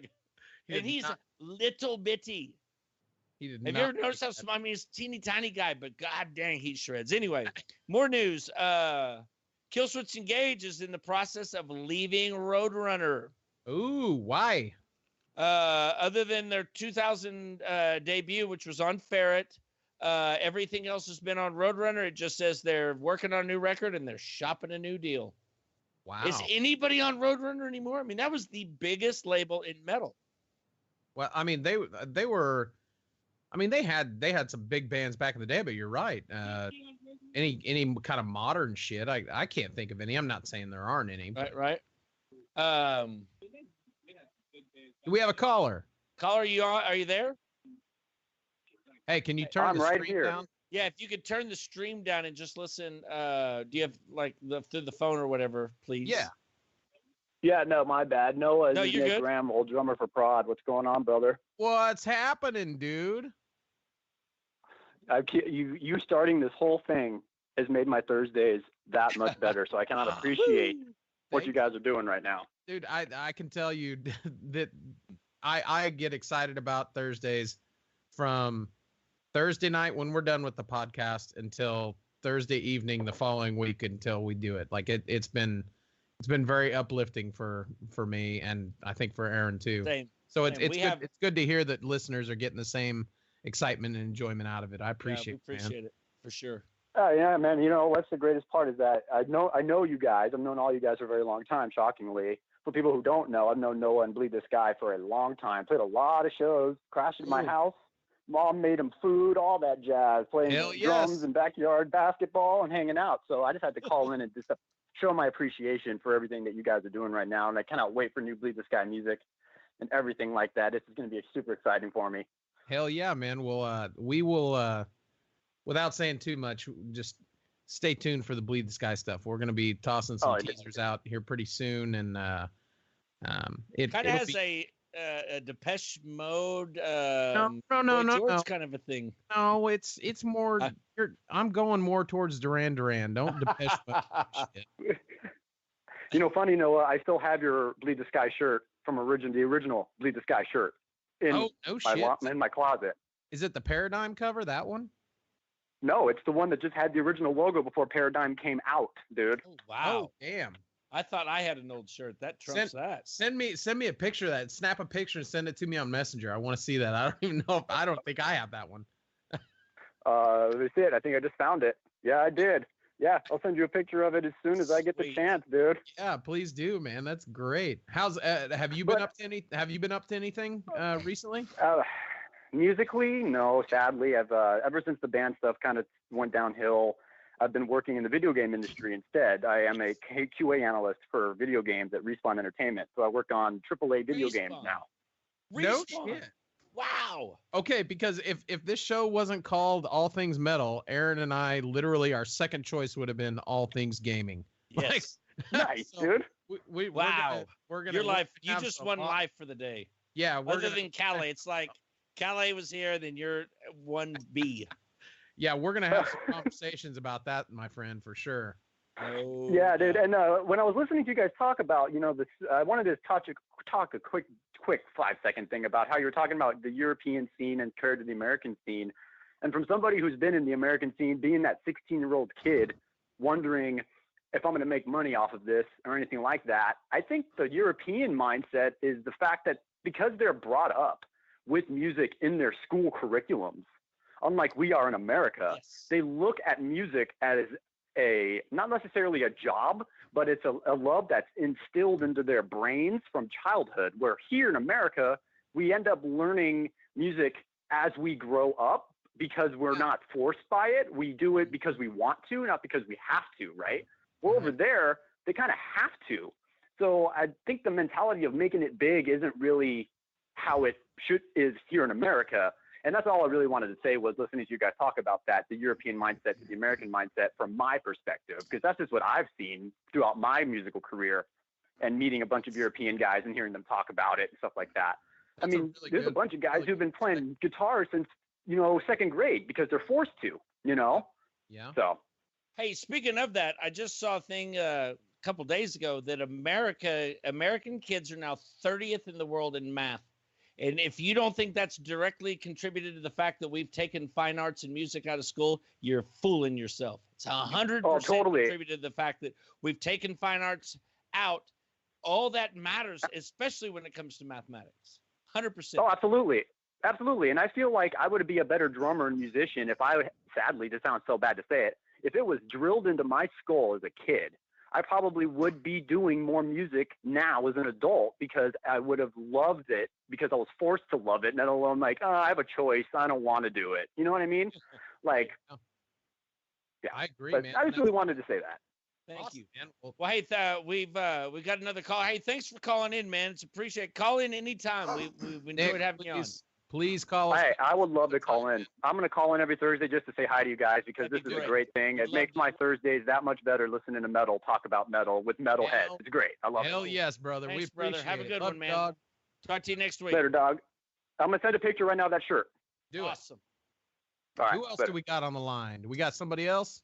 What's up, everybody? Who this? Who that? This is Jason.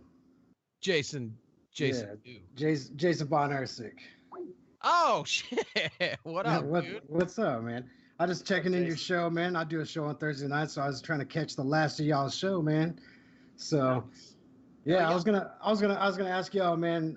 All things metal. You guys get into Christian metal? You guys got any favorite? Who do we spend about an hour talking about today? No. Are you Wait, are you talking? Are you asking specifically about Christian metal? Yeah, just like favorite Christian metal bands or anything like that. I don't want to get too much into it. The only reason I don't want to. I'm not talking about religion, just talking about music. Yeah. No, and I don't care about that. But the only reason I don't want to is because literally you almost just pulled the rug out from under us. Like Aaron and I want to dedicate a lot of our discussion topics into satanic death metal versus Christian metal and this and that. But right. I will tell you right now, Aaron and I, and you're good, man. No, you're good. It's cool. But Aaron and I, no bullshit, unprompted, we're on the phone today talking about one band, more so than any we've talked about in a while. And they have been around since the 90s. They came up in the, okay, I'll preface this really quickly. Yeah. They're from Sweden. They came up in the 90s as a black metal band, but they were a Christian black metal band in Sweden in the 90s. That is like the most disastrous recipe for a band. Like they were in Sweden watching their churches that they went to get burned down by, anti-Christian black metal, because black metal started in, Northern Europe as anti-Christian music. It's kind of what, but anyway, Aaron, would you agree with me that this is probably arguably one of the best, and that's Extol? Yes, absolutely. And then they became, or parts of them became Flesh Killer, and that's what we were talking about. Flesh Killer today. Do you know about Flesh Killer? Oh yes, yeah, actually I do. Yeah. What a creative, what a unique band, man. Right. Heavy, a little bit of everything. Of course, one of Noah and I's favorite bands is Impending Doom. We both massive. Oh yeah, Impending Doom. Doom is, yeah. I've hung out with them dudes quite a bit.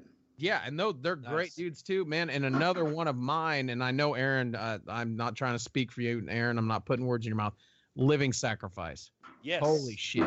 Well, see, I live in Little Rock, and my buddies play with Living Sacrifice. Nice. And, so I think haven't you Noah? You've done some work with some of the guys from Living Sacrifice, yeah? Well, or am I? No, I didn't personally, but our guitarist from Bleed the Sky, Wayne Miller, and our drummer Austin were in a group called Solus Deus. Solus Deus, yeah. Yeah, with Rocky Gray, the guitarist from Living Sacrifice. And I've met Rocky and hung out with him several times out there in Rock, and hang out with us and stuff like that. And he's a great dude. But yeah, man, the downside is I don't think there's enough. There was, Under Oath back in the day, and As I Lay Dying back in the day, and now some of those bands have kind of turned away from that. But as far as just good, solid Christian, Mortification was a brutal death metal band back in the day, and horrible. I don't know how metal they are, but I've been a big Project 86 fan for 20 years. I think they're metal enough. I would say the older stuff is more metal than the newer stuff, but I think the new record got back to them being more metal. I think Schwab got back to writing heavier stuff, but What about the religious background of what something is makes no difference to me if it's good. Good is good. Doesn't mean shit. Right. Yeah, Jason, let me ask you what prompted that question. Yeah. Well, I do a radio show too as well, and prior to this one, this is a cannabis show that I do now, but prior to that, I was a Christian metal band, all things Christian metal. Oh, nice. And so I kind of found a little bit of, belief structure somewhat. And then so I dove into it and I became a tour manager for the band, The Order of Elijah. And we went on a bunch of tours, Scream the Prayer Tour. Yeah, Scream the Prayer Tour and stuff like that. And met a lot of these bands, Matty Montgomery, all them, But I still think like Brutal is, Impending Doom is one of my favorite. Just, I mean, those dudes just bring it, man. And so, and I've had a lot of interaction with, As I Lay Dying, but right there towards the end, the last show that he did right before he got arrested, I was in Oklahoma City at Diamond Ballroom, and that dude was just like their set was so loud. It was like he was pissed off at something, man, and he wasn't into nothing. You know what I'm saying? And Who was it again? As I Lay Dying. Oh, word, yeah. Yeah. It was like As I Lay Dying. That's probably not the first time he ever acted a fool, but go ahead. Right. Yeah. And so I was expecting something different, but they had here in Little Rock. I don't know if you guys ever played there, but they had the Downtown Music Hall. And Downtown Music Hall, they brought in bands like there's a good one out of Little Rock, and they're not very big, but dang it, what is the name of the band? Oh, Every Knee Shall Bow. Those dudes go pretty freaking brutal, man. You should check them out, definitely. Every Knee Shall Bow. Okay. So, and I get this whole like we toured with Emir and different bands like that, and of course, a lot of the conversations, they don't really come up because, as far as going religion-wise and stuff like that, it does, but really more amongst the other Christian metal bands, and everybody kind of, I like the camaraderie, how metal was just metal no matter what it was, and there are a lot of people, speaking of the Sweden band, they did have, that was kind of a hard fight for them to have to, be in the black metal scene. I mean, that seemed kind of, Yeah. Again, it was developed. I mean, it's not talking bad about the scene because, I love black metal. Aaron does too. We, a lot of metalheads that we're friends with, that's their favorite kind of music. But it was literally founded around anti-Christian beliefs. So it was a specific genre that was formed and developed and molded to be anti-Christian. So for a band like Extol to come into that and do it for love of the music, but they're preaching a completely opposite message. Like I told Aaron this, and I'll just barely touch on it, but dude, they would get bomb threats at their shows. Yeah. People, they talked about like death metal kid or black metal kids, like standing in the front, front row, headbanging to their shit. But the whole time they're doing it, they're flipping them off, just like 100 kids flipping them off and wearing shirts that they made specifically for Extol. It says like death to Christians and shit like that. Like, so stupid. And I mean, those dudes, more so I think than any other Christian band, literally went into the lion's den and fought the fight. You know what I mean? And did it from the music. They could have either not claimed Christianity and just like went in because the music was what they liked, or they could have went a different style of music and claimed Christianity. But instead, they decided to stick to their guns and to play music that they love for love of the music. And it's fucking incredible. I mean, the music speaks so highly for what they were doing. You know what I mean? Sure. You agree with that, Aaron? Completely agree. There's one thing, it's like, it goes kind of back to what Calle was talking about doing it because you believe in it and only because you believe in it. Yeah, I think so. Right. Well, yeah. Go ahead. Yeah. No. I look forward to you guys doing the. Are you guys pre-recording or like recording your shows and putting them out later, or is this just live streaming and that's it? No, yeah, it comes. Yeah, no, it's all being recorded, and then we put it out on the Facebook later tonight or tomorrow as well. Yeah. All right. Well, when you guys do the Christian against whatever you're talking about earlier, Noah, let me know, man. I got a lot of I've done a lot of research into the Christian metal bands, finding out exactly just what it is that drives them and how they keep going. I'll send you some stuff and Alex, do you have his contact info? Yeah, we should. Okay, hey, we're gonna hang on to your contact info because we are gonna have a show dedicated to this topic. Metal, Christian, the religious aspect of metal, basically how it relates. Not choosing any side. Yeah, no, absolutely. Let's just talk about it because no other genre kind of talks and touches on all things. Country has a very, very, very Christian lean to it, but nothing other than metal has all things when it comes to spirituality and religion. Yep, absolutely. Yeah, man. All right. Oh, yeah. Thanks for being a part, man. Yeah, Kings of Flesh, man. Those dudes are sick too. They're out of Oklahoma. Yeah, they're out of Oklahoma City too. Okay, cool. Stillwater. So, okay. Yeah, definitely. All right, man. You guys take it easy. Good Thanks, time. brother. Call it in, Jason. Digging the show. Digging the show. All right, Yeah, thanks, have a good brother. one, brother. Thanks for being a Peace. part. Later. Aaron, how do you feel? How do you feel today went? Rate 1 to 10. 1 to 10, how do you feel about today? 27. I was gonna say 26, dude. You're better than me. Callie, what a Callie, stud. Callie, Anything you do in life where you're doing it because you enjoy it and it's just fun, like this show for me. And then I learned something life-changing, a life-changing mentality, way to look at something. Perfect. I cannot ever repay the guy enough for just something that just comes natural to him. And I learned something from it, and I really, really appreciate that. Again, humbled, and I think it's awesome. I'm gonna call Callie tomorrow, and I'm gonna say, look, Callie, I really appreciate your show, but Aaron just really was not getting it. Like, he just didn't really pick up a lot of what you were putting down. So I'm sorry that Aaron didn't agree, but I really thought it was great. Right. Hey, thanks to everybody for tuning in. Yes. Thank you guys. We had an awesome time tonight. I hope we covered enough topics, and I really liked the flow of this show. I like that we opened it up. We didn't.